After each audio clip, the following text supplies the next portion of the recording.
England's 1966 World Cup heroes should be celebrated more than ever 60 years on. When they had all finished playing, most of the squad that won the World Cup on this day in 1966 would meet up for a couple of days golf on a summer weekend every year. The lads would take to the course, the wives and partners would go shopping or pamper themselves. They all had a lovely dinner and shared stories of what they had been up to. But they only shared those stories amongst themselves. Wet boots ruining your mornings? This silent, fanless dryer gently dries boots, shoes, and gloves overnight while helping reduce damp odors, so your gear is ready when you are.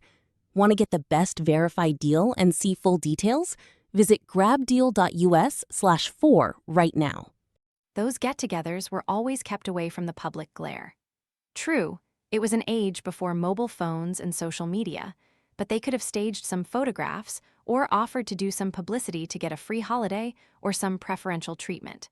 They were special times to relive a special time created by humble men. And that is what struck you whenever you met any member of the '66 England squad. Were those members of the squad who had to wait 43 years to get their winners' medals ever angry? Were those who had to wait 3 decades after the World Cup win to get any recognition on the honors list ever bitter? Were these heroes resentful when some had to sell their medals because they never earned enough money for an enjoyable retirement? But the bottom line is that while the names of those who gave England its only World Cup will always be in legend, the acclaim has never been sufficient. Their rewards were never sufficient.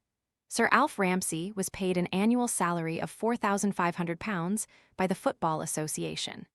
Based on overall consumer inflation, that is £109,000 in today's money.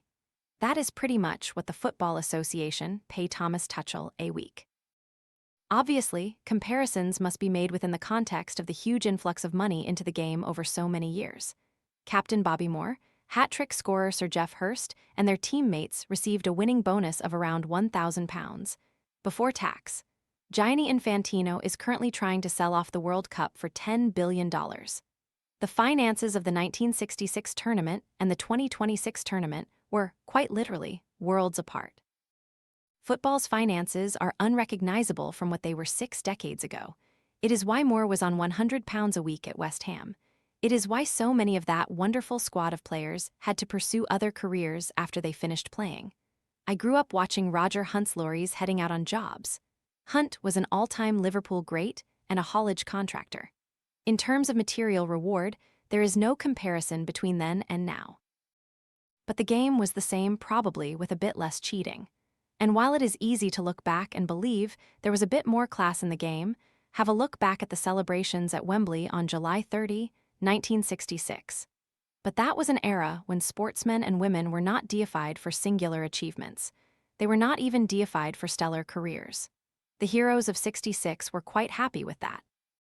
I am sure Sir Geoff Hurst, Ian Callaghan, and Terry Payne, the 3 members of the squad who are blessedly still with us, are quite happy with that. Today is a day to celebrate the boys of '66 for their brilliance, their achievement, and their humility.